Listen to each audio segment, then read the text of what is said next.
Hai sahabat TCID, kalian sedang mendengarkan podcast Suara Akademia. Ngobrol seru isu terkini bareng akademisi. Masuk tahun 2024 ada kabar yang menggembirakan nih buat para fresh graduate atau orang yang pengen switch karir gitu ya. Karena lowongan CASN 2024 dibuka kembali gitu. Ini ada yang udah pada mulai nyiapin berkas-berkas, ada yang udah mulai mencari kira-kira formasi mana yang cocok untuk bisa ditempati. Tapi Kemenpan RB tidak hanya mengumumkan ada formasi CASN atau P3K yang dibuka di Sobat TCID. Salah satu yang lumayan menarik adalah wacana untuk bisa memasukkan anggota TNI dan juga anggota Polri yang aktif masuk dalam formasi ASN. Ini jadi lumayan banyak diperbincangkan oleh banyak orang gitu karena mengingatkan kepada Orde Baru lah katanya. Ada yang bilang ini untuk menyerap beberapa anggota TNI yang bisa dibilang sih karirnya stuck gitu ya, and a lot of topics itu diperbincangkan untuk hal ini. Dan salah satu hal yang di didiskusikan di platform X atau di Twitter adalah resiko-resiko yang mungkin akan muncul kalau anggota TNI dan Polri ini bisa menjadi ASN. So kita bakal discuss soal hal ini. Dan buat episode minggu bisa dibilang sih ini minggu kedua di bulan puasa, kita bakal ngobrol bareng sama Mas Rahadian di Faul Barak dari Fakultas Hukum Universitas Islam Indonesia. Halo Mas Rahadian, apa kabar Mas? Ya, Mas Arif, kabar baik. Apa kabar? Alhamdulillah, kabar baik, Mas.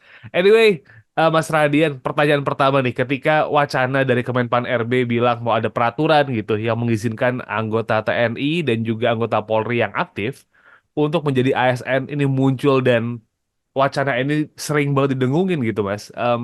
Gimana nih Mas Radian ngerespons isu ini nih, Mas? Oke. Em, Sebenarnya Mas Arif, ini adalah sebuah isu yang sebenarnya sudah isu lama. Hmm, Karena wacana untuk switch posisi dari TNI Polri ke ASN, bahkan ASN nanti bisa jadi anggota TNI dan Polri, itu sudah kelihatan ketika pengesahan Undang-Undang ASN yang baru. hmm, Nah, cuma problemnya ketika ini kan naungannya adalah PP, peraturan pemerintah. ya, Nah, peraturan pemerintah ini kalau secara aturan hierarkis perundang-undangan di Indonesia itu memang harus melekat dan tidak sebagai pelaksana dari undang-undang. Nah, jadi sebenarnya sudah ada undang-undang sebelum undang-undang ASN yang sudah memberi sinyal adanya wacana ini. Nah, ketika ini digodok, ketika muncul pembahasan PP ini, barulah kita semua heboh, masyarakat khususnya dari masyarakat sipil dan pegiat hak asasi manusia itu mulai heboh. Kalau alasan dari Kemenpan RB sendiri itu adalah efisiensi dan reformasi birokrasi.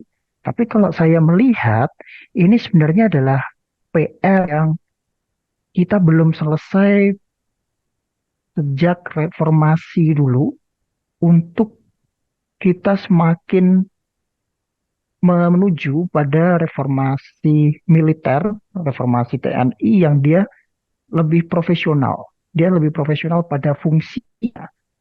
Nah, ini kita ada PR masa lalu yang hari ini, kalau saya melihat, itu diupayakan untuk kembali lagi. oke. Ada urusan pengembalian dan ini lebih pada urusan politik sebenarnya. Gitu, Mas Arif. Jadi ini kebijakan-kebijakan yang diambil demi lebih ke soal politiknya aja, bukan justru malah lebih ke reformasi birokrasinya ya Mas ya, karena memang ada kepentingan politik di belakangnya gitu ya kalau bisa dilihat ya. Nah, kita kalau melihat kita sebagai masyarakat ya, kita kan sebagai masyarakat juga harus melek dan juga ikut dalam mengawasi roda pemerintahan di negara kita. Nah, kita patut curiga. Istilah yang dipakai oleh teman-teman yang di hukum pidana itu patut curiga, curigai bahwa ada wacana lain, selubung selain upaya teknis untuk melakukan quote and quote alasan dari Kemenpan RB kan reformasi birokrasi dan ada terobosan baru dan birokrasi. Tetapi problem problem yang dimiliki Indonesia yang kita miliki sejak masa Orde Baru adalah adanya dikotomi seakan-akan masyarakat kita itu terpecah menjadi dua kelas. Satu kelas militer, satu kelas sipil. Ya. Nah, akibat di masa Orde Baru dulu, ketika masa Orde Baru dipimpin oleh Pak Soeharto, beliau adalah seorang militer dan banyak riset-riset dari luar Indonesia mengatakan bahwa Indonesia pada masa itu dipimpin dengan suatu rezim militer. Ya. Akibatnya, susunan masyarakat kita itu merasa dan digiring untuk berpikir bahwa militer adalah kelas yang lebih superior daripada sipil. Semua masalah kalau tidak bisa dituntaskan oleh sipil, maka militerlah yang akan menuntaskan, menyelesaikan. Ya. Nah, paradigma itu terbawa sampai dengan hari ini. Meskipun sudah ada upaya-upaya untuk melakukan reformasi bidang militer. Dari ada reformasi TNI ketika 98, sudah ada upaya untuk pemecahan ABRI, itu dipisahkan antara TNI dan Polri. TNI sebagai fungsi amanan, sedangkan Polri sebagai fungsi pertahanan. Tapi hari ini dan kita juga lihat dari kerangka yang ada di PP yang sedang dibahas oleh Kemenpan RB, TNI/Polri itu kembali ada penyatuan, meskipun secara fungsi berbeda, secara institusional, secara hierarki berbeda, tetapi ada persahabatan dan ya memang ini tidak selamanya buruk. Tidak selamanya buruk dan ini memang bagus untuk sebuah suatu sistem, tetapi perlu hati-hati karena fungsi dan budaya TNI dan Polri itu berbeda. Apalagi kemudian dicampur dengan fungsi sipil yang benar dia sebagai civil servant ya, sebagai ASN. Nah, ini adalah sebuah PR yang panjang kalau saya rasa. Dan kita hari ini kembali dihidupkan, ditiup kembali bahwa sudah seperti biasanya lah kalau TNI dilibatkan dalam perkara-perkara sipil, misalnya dalam penanganan bencana, kemarin ketika pemilu juga pengiriman logistik sebagainya. Nah, ide-ide ini, wacana-wacana ini kembali diturunkan padahal problem sebenarnya dari yang dimiliki oleh TNI, mohon maaf, sorry to say, TNI dan juga Polri adalah gemuknya struktur sehingga banyak sekali perwira-perwira dan mungkin juga prajurit-prajurit yang potensial itu tidak punya posisi, tidak kebagian posisi di dalam internal kepangkatan di TNI maupun di Polri. Nah, dan itulah yang dicurigai oleh teman-teman yang ada sebagai pegiat hak asasi manusia dan komunitas masyarakat sipil, coba untuk dituangkan kembali dalam PP ini. Jadi ada nuansa politik di situ, Mas Arief, yang patut kita curigai dan ini patut untuk dikritisi dan terus dikawal. Oke. Itu.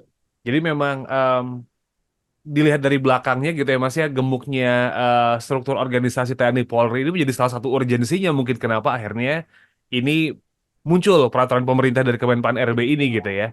Well, Betul, menarik. betul. Di platform X di Twitter sempat disebutkan gitu bahwa potensi, sorry bukan potensi sih, jumlah orang yang ada di organisasi TNI Polri banyak banget dan malah lempar-lemparan wacana gitu. Kenapa sih nggak TNI Polri aja yang moratorium gitu daripada ASN yang harus moratorium? But ya, yeah, it's another topic buat dibahas. Yang menjadi lumayan apa ya? Lumayan banyak orang recall memori adalah situasi ini tuh mengingatkan dan juga membuat orang menyebut-nyebut dui fungsi ABRI nih Mas. Mungkin sekarang kita nyebutnya TNI gitu ya. Pada masa Orde Baru kita nyebutnya ABRI nih, dui fungsi ABRI. Dan em, kita bisa bilang bahwa banyak sekali orang-orang yang mungkin nggak mengalami masa Orba atau mungkin juga ketika udah bertumbuh dewasa itu sudah di masa yang oh ya udah TNI mengurus pertahanan, civil servant di civil servant terpisah gitu Mas. Tapi mulai nih ditakut-takutin dalam tanda petik bukan sih, dikasih ilmu soal sejarah gitu tentang dui fungsi ABRI gitu Mas. Mungkin bisa sedikit ngasih overview kali ya. Dui fungsi ABRI itu apa segimana ya? Apakah memang TNI Polri itu sekuat itu? Karena banyak yang nggak ngerti nih Mas gitu. Dulu TNI dominan apa nih dalam urusan servant dan juga soal politik gitu Mas Radian. Oke, baik, Mas Arif. Ini menarik sebenarnya kita kalau bicara si ABRI, kalau saya tipikal yang melihatnya dari dua kacamata, Hmm. dari kacamata yang baik dan kacamata yang buruk. Oke.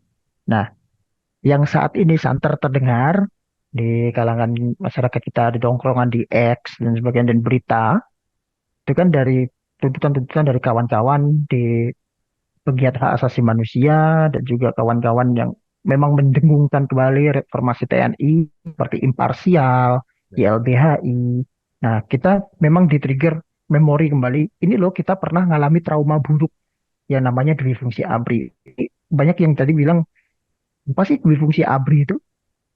Sebenarnya kayak gimana kondisinya? Nah, kalau saya melihat dari dua kacamata yang berbeda ini, sebenarnya akar akar ceritanya itu ketika kita mau merdeka. Ketika Indonesia mau merdeka, ketika kita masih perang revolusi, istilahnya, melawan penjajahan Belanda, militer di Indonesia itu lahirnya bukan dibentuk. Hmm. Jadi militer dia itu bukan dibentuk oleh pemerintah, bukan dibentuk oleh para tokoh, tapi lahir dari rakyat. Nah, ini tipikal yang menarik karena tidak semua negara punya pola seperti ini. Kita dulu punya, memang ada beberapa kesatuan militer yang dibentuk oleh ex Belanda, oleh Jepang, ya kemudian mereka melebur menjadi militer nasional.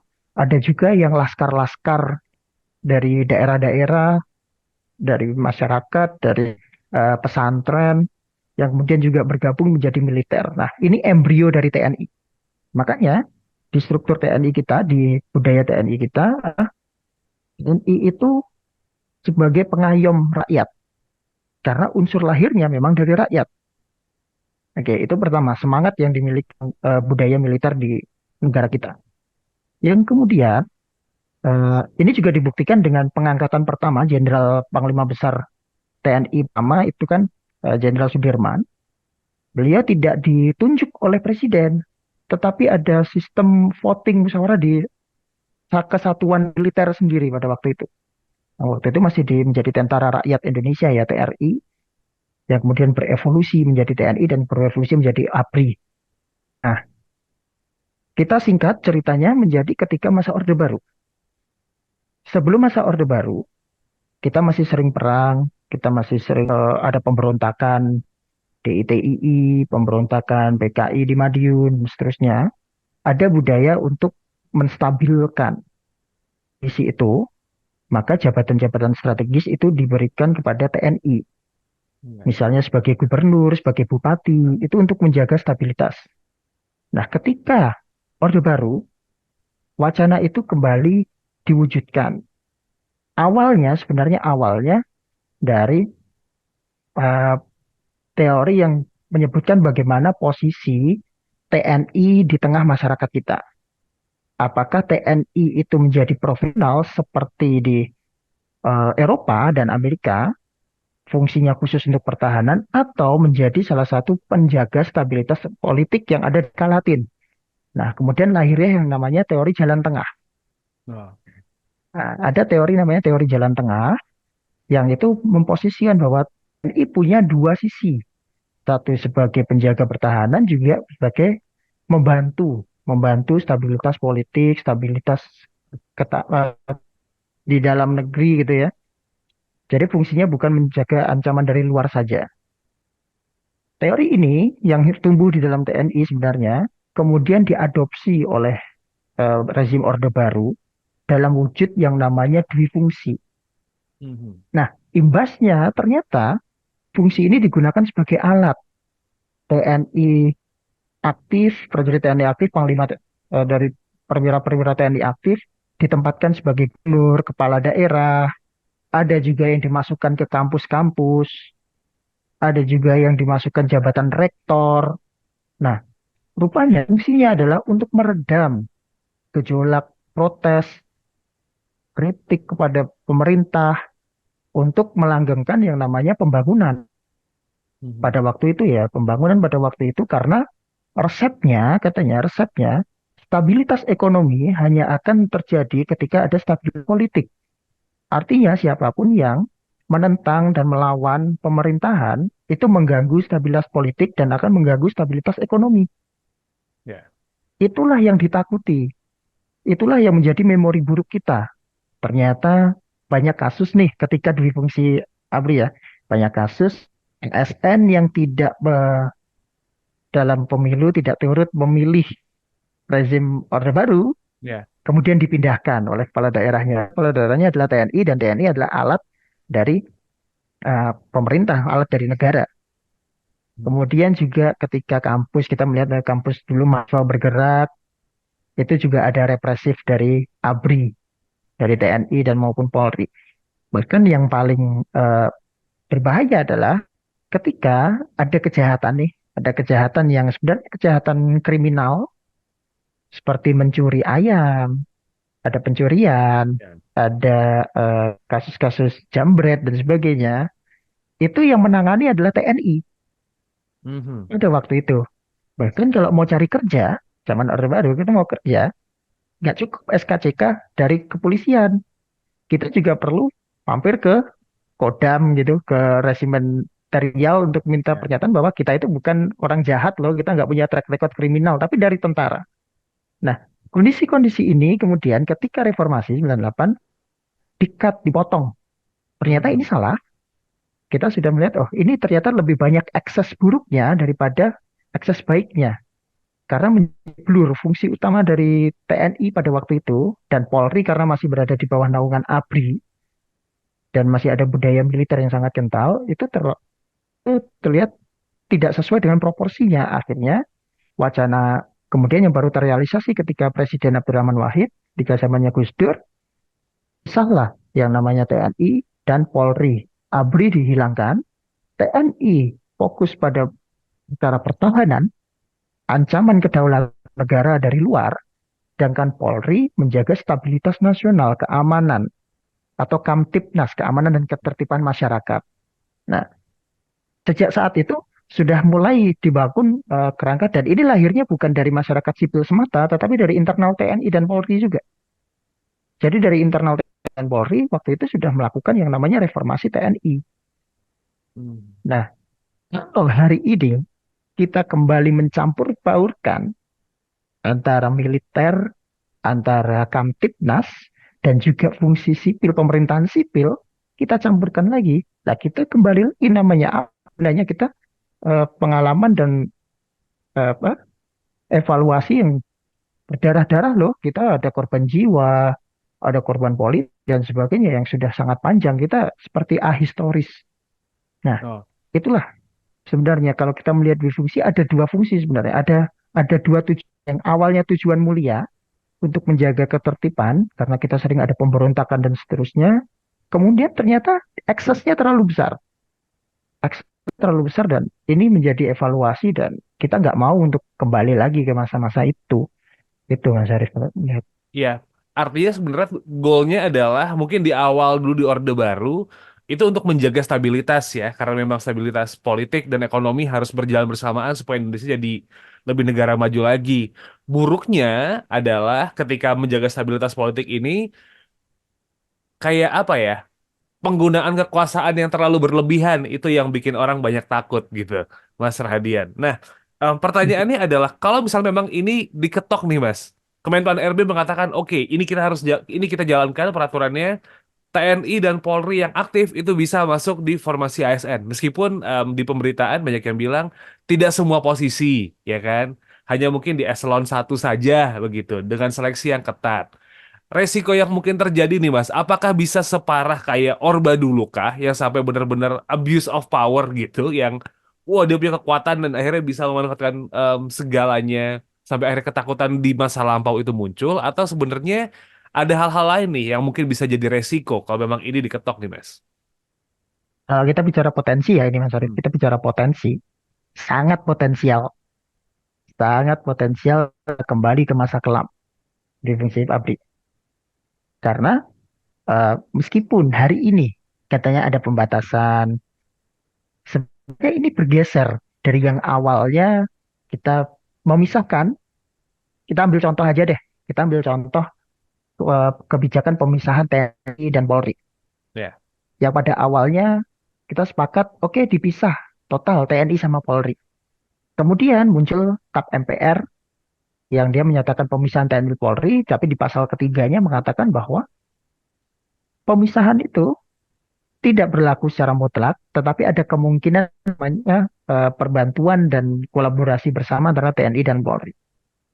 Kemudian ini dituangkan dalam Undang-Undang TNI dan Polri. Hari ini kita mengenal namanya istilah sinergitas TNI Polri, jargonnya. Ya. Nah, jadi ada pergeseran nih pelan-pelan, geser pelan-pelan.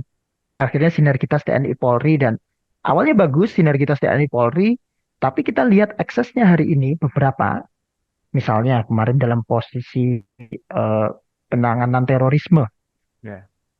lebih banyak penanganan terorisme diselesaikan bukan oleh polisi, tetapi oleh TNI. Hmm. Meskipun kemudian muncul kita punya Densus 88 dan seterusnya. Tapi masih ada ini. Dan kemudian kalau bencana alam, Basarnas, sebagainya masih ada TNI Polri. Nah, akses pertama adalah sipil akan kembali terlalu bergantung dengan militer. Ya. Meski niatnya bagus, niatnya mulia untuk membantu, tetapi sebaiknya sipil ini juga harus siap dong. Ada pelatihan dan ada pembentukan dari pemerintahan sipil. Kenapa? Karena budaya militer dan budaya sipil itu berbeda. Mhm. Budaya militer, pertama budaya militer, saudara-saudara kita, keluarga kita yang menjadi prajurit TNI, beliau-beliau itu dilatih melalui pelatihan yang sangat panjang, sangat ketat. Untuk apa? Untuk menjaga keutuhan NKRI dari ancaman dari luar. Integritas negara dari ancaman dari luar. Musuh dari luar, ketika kita bilang secara peperangan ya, tidak ada yang namanya diskusi, tidak ada yang namanya negosiasi di awal. Pasti akhirnya adalah ya para kekerasan. Kalau meminjam istilah dari US Army yang agak keras ya, militer itu punya yang namanya license to kill. Mhm. Militer itu punya namanya lisensi untuk membunuh di waktu perang. Jadi memang pelatihan mereka adalah latihan untuk membunuh Ya. secara efektif dan tentu saja sekarang dibatasi dengan beberapa hukum seperti hukum humaniter dan seterusnya lebih manusiawi. Tetapi esensi awalnya adalah mereka dididik, digembleng dengan suatu disiplin yang sangat keras. Nah, kemarin ada problem, misalnya dalam peristiwa Kanjuruhan.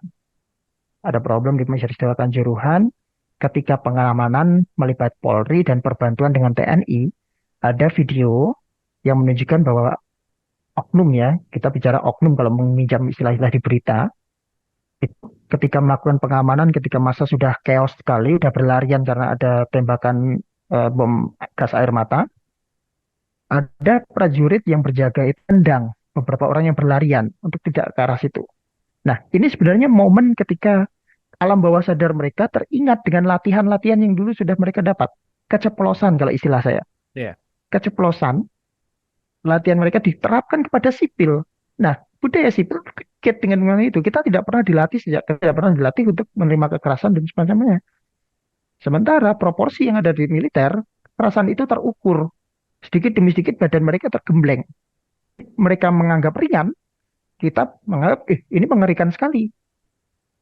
Nah, takutnya, takutnya eksesnya adalah jika kita membiarkan misalnya, kalau saya melihat dari PP ini muncul, budaya-budaya militer itu bisa saja keceplosan keluar. Hari ini kita sudah matian nih di perguruan tinggi, di ASN untuk menghindari namanya perpeloncoan, Ya. yang namanya gemblengan fisik dan seterusnya. Tetapi, sorry to say, perpeloncoan fisik ini sebenarnya dibutuhkan kalau di institusi militer untuk hidup atau melatih rasa disiplin dan efektivitas kalau istilah saya efektivitas ketika mendapatkan perintah itu tidak ada nilai tawar lagi dari atasan perintah nggak bisa ditawar. Budaya ini kan berbeda dengan budaya yang ada di sipil. Polisi, Polri seharusnya kepolisian sipil. Tetapi di Indonesia budaya kita adalah polisi masih semi-semi militer. Dan ini juga sering menjadi keceplosan juga ketika penanganan masih ada kasus kekerasan, tidak sesuai dengan aturan-aturan yang dikeluarkan oleh Kapolri dalam penanganan, akhirnya menimbulkan situasi yang namanya represivitas oleh kepolisian. Nah, saya membayangkan bagaimana kalau budaya-budaya ini kecepolnya di ranah ASN, ranah sipil. Kita bikin KTP nih, kita mau bikin KTP nih, yang harusnya sudah pelayanan civil servant yang sangat baik, kita dilayani dengan sangat, hari ini kita masih struggle dengan itu, kita mendapatkan SDM-SDM yang tidak pernah dilatih untuk itu. Ya. Tentu ini bukan efektivitas, tapi malah PR tambahan. Meskipun tidak katanya eh, kemungkinan untuk perpindahan transisi TNI Polri akan lari ke ranah sipil sampai seperti itu. Hanya di beberapa bagian seperti di bidang politik, hukum keamanan, Kementerian Pertahanan, Sekretaris Militer Presiden, BIN, Badan Intelijen, Basarnas, terus Badan Penanggulangan Terorisme, Bakamla, Keamanan Laut. Nah, memang di proporsinya itu kalau di Undang-Undang TNI, Undang-Undang Polri, Undang-Undang ASN memang ada pembatasan seperti itu. Tapi kalau ini dibiarkan, saya takut kita semakin melenceng pelan-pelan dengan menormalisasikan narasi yang sebelumnya, oh ini boleh, dan akhirnya kita semakin melenceng. Nah, patut kita pertanyakan lagi bagaimana sebenarnya komitmen kita sebagai negara ya, komitmen kita sebagai negara untuk memposisikan TNI, Polri, dan pemerintahan sipil, apakah kita berkomitmen untuk memisahkan atau kita berada di posisi status quo saja. Nah, Mhm. ini yang penting. Sebenarnya isu utamanya di sini.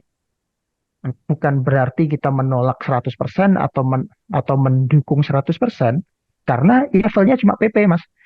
Kalau Ya. di eh, mungkin anak-anak hukum, mahasiswa-mahasiswa hukum nih udah tahu lah yang namanya hierarki peraturan perundang-undangan, yang namanya peraturan pemerintah, itu levelnya di bawahnya undang-undang. Dia nggak boleh menuangkan norma baru kalau di undang-undang tidak menyebutkan. Nah, kita sudah keburu punya undang-undang ASN. Kenapa nggak undang-undang ASN ya kemarin yang diributkan? Kenapa justru PP-nya? Ya Ya. katanya dui fungsi dan sebagainya. Nah, problemnya adalah sekarang UU-nya sudah kita punya, PP-nya ini jangan sampai PP ini nanti dia mengeluarkan norma baru, melahirkan norma baru yang tidak diatur dalam undang-undang, dan juga dia sifatnya memberi aturan-aturan teknis yang justru merugikan komitmen bersama yang dia levelnya lebih tinggi lagi, TAP MPR, Undang-Undang TNI, Undang-Undang Polri, bahkan konstitusi. Hmm. Itu sih kalau saya lihat. Jadi sebenarnya PP yang ya mungkin masih didiskusikan oleh Kemenpan RB ini kan jadi kayak pisau bermata dua ya Mas ya. Di satu sisi mungkin memang Mm, posnya dijagain nih, em, khusus yang buat memang terkait sama kegiatan militer dan juga kegiatan polisi, tapi kita nggak bisa menormalisasi ini begitu aja karena bisa jadi ntar melencengnya pelan pelan pelan pelan pelan and then back to the old days gitu. Kurang lebih kan kayak gitu ya. Jadi masyarakat punya peranan penting nih buat mengerti bahwa situasinya PP ini ada di bawah undang-undang. Itu paling enggak apa ya, pengetahuan dasarnya dulu nih Mas. Nah, kalau buat pengawasan, let's say ini diketok gitu. Masyarakat kan tetap juga harus bisa mengawasi dong ya Mas ya gitu. Atau mungkin nggak terima mm. deh. Bisa maju ke MKK atau yang kayak gimana gitu Mas. Langkah yang bisa ditempuh Mas untuk menjaga let's say supaya reformasi TNI tetap berjalan dengan baik gitu. Oke. Nah, sebelum masuk ke situ nih, Mas Aris, sebelum masuk ke situ, ada yang perlu kita tahu, yang perlu kita ingat lagi. Tahun 2017, itu ada PP nomor 11 tahun 2017 itu yang menutup kemungkinan alih fungsi militer menjadi ASN Oke. tahun 2017. Nah, pertanyaannya, ini ada PP baru lagi di tahun 2024 membolehkan TNI, Polri menjadi ASN. Nah, satu pertanyaan, ini kenapa bisa seperti itu? Memang undang-undang ASN-nya berganti. Tetapi yang perlu dilihat adalah semangatnya dulu. Di Mhm. PP nomor 11 tahun 2017, semangatnya adalah jangan sampai eh, terjadi perpindahan dari TNI dan Polri menjadi ASN sambil membawa jabatannya, pangkatnya ketika masih berada di TNI dan Polri. Oke. Dan di aturan PP 2017 itu bagi mereka yang mau beralih profesi harus mengundurkan diri dari posisinya di kepangkatan mereka di TNI Polri itu mereka berhenti karirnya menjadi purnawirawan baru menjadi seorang ASN. Nah, ada semangat itu. Ini perlu kita kaji kembali. Hmm. Kenapa kok sekarang itu dibolehkan dan apakah nanti ketika ada alih nih, pangkat dan kepangkatan mereka masih dibawa menjadi ketika menjadi ASN. Status mereka TNI dan Polri aktif. Iya. Ini berbeda dengan PP sebelumnya 2017 yang mereka berhenti statusnya Polri, tapi kemampuan kapasitas dia sebagai seorang person, sebagai orang dibutuhkan di tempat lain. Nah, KPP ini akan dibawa seperti apa bentuknya? Itu yang pertama yang perlu kita kawal. Yang kedua, tadi mau dibawa kemana nih kalau sudah jadi gitu ya. Ah, Nah, ini ada budaya yang perlu saya sampaikan kepada khalayak masyarakat, pada teman-teman akademisi juga. Oh, hati-hati dengan yang namanya budaya lempar bola panas yang terjadi di lembaga negara kita hmm, dalam konteks legislasi. Legislasi, kalau dia levelnya undang-undang, itu dibahas oleh DPR. ya. Ini levelnya adalah PP yang dibahas di dalam internal pemerintah. Nah, ketika kasus dulu ya yang undang-undang, undang-undang kita punya banyak kali undang-undang dibahas di legislasi dengan DPR, kita memberikan masukan pada DPR, kita memberikan masukan pada pemerintah, tapi tidak didengar, kemudian didok, silahkan aja saja ke MK. Ya. Nah, inilah yang saya bilang budaya lempar bola panas itu. MK bilang ini, oh kenapa nggak dari sebelumnya? Jadi MK itu seperti seperti lembaga untuk mencuci, Mhm. untuk cuci tangannya dari legislator dan juga dari pemerintah. Nah, repotnya yang ini peraturan pemerintah itu secara legislasi sebenarnya tidak melibatkan pada DPR. DPR hanya memberikan aspirasi saja untuk bertanya pada pemerintah bagaimana bentuk kebijakan itu karena turunan dari undang-undang. Tetapi pengesahannya hanya oleh presiden dan pada pemerintah kementerian. Hmm. Kalau kita mau mengajukan judicial review istilahnya, mau mengatakan keberatan ada nilai-nilai kita yang eh, terhalangi gitu dengan lahirnya peraturan ini, kita mengajukannya ke MA. Nah, Oke. Mahkamah Agung kita nanti juga akan jadi lembaga cuci tangan. Mhm. Ini kan belum dibahas. Kenapa tidak menggait masyarakat untuk yang ada loh, diatur loh kita di pembentukan peraturan perundang-undang itu namanya mengait aspirasi masyarakat itu yang meaningful participation istilahnya, Hmm. partisipasi bermakna dari kelompok-kelompok yang kemungkinan punya kepentingan terhadap peraturan yang akan dibahas. Hari ini kita tahu, oh ini ada TNI nih, ada Polri yang punya kepentingan. Oke, mereka mungkin let's say bisa dikatakan sudah diajak ngobrol, sudah ditanyai pendapatnya. ASN juga diwakili oleh Kementerian Dalam Negeri, tapi kawan-kawan imparsial misalnya yang sampai hari ini sering mendengungkan ini nanti melahirkan dui fungsi lah sebagainya, itu belum ditanya, belum dimintai pendapat. Kawan-kawan akademisi misalnya, akademisi yang fokus untuk di isu-isu ini, isu pembentukan peraturan perundang-undangan sebagai legislatif drafting, itu juga perlu ditanya nih, bagaimana keterkaitan norma-norma di dalamnya dengan peraturan perundang-undangan yang sudah ada, yang apalagi yang lebih tinggi, bertentangan nggak? Oke dengan undang-undang ASN nggak, tapi dengan undang-undang TNI Polri, dengan pemisahan TNI Polri, semangat pemisahan TNI Polri, apakah ini sesuai atau tidak? Nah, perlu dikaji. Kemudian bagaimana nanti PP ini sebelum dia sah, itu matang dulu. Jangan nanti ini belum selesai bahasan yang melibatkan yang namanya meaningful participation ini, kemudian dilempar aja ya udah ini bukan tanah saya lagi sana-sana ke MA.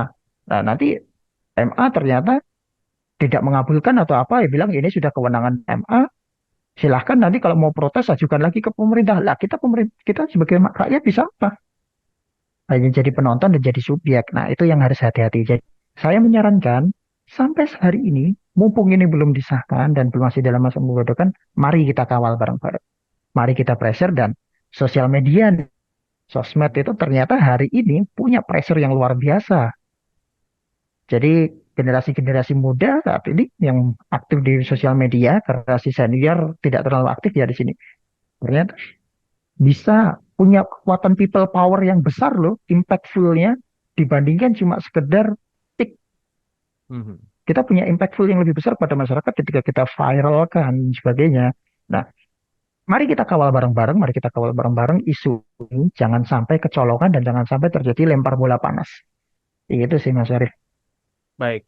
Jadi meskipun ini masih wacana dan sering banget digaungkan oleh Kemenpan RB, sebagai masyarakat kita juga harus tetap mengawal gitu ya. Mungkin ngobrol sama teman-teman akademisi, ngobrol sama pakar hukum gitu supaya akhirnya ngerti dudukan permasalahan ini seperti apa gitu. Karena pro dan kontranya juga di sosial media ramai banget sampai hari ini mengenai dui fungsi ABRI dan juga kemungkinan ASN bisa masuk. Salah satunya nggak cuma dari sipil, tapi dari anggota TNI dan juga Polri ini masih didiskusikan. Ditambah, ya kita tahu dinamika politik lagi nggak stabil banget ya setelah pemilu ini. Jadi pasti bakal bikin banyak informasi berseliweran. So, choose your information wisely, Sobat TCID. Kalau begitu, Mas Radian, thank you so much, Mas. Udah nyempatin buat ngobrol kali ini.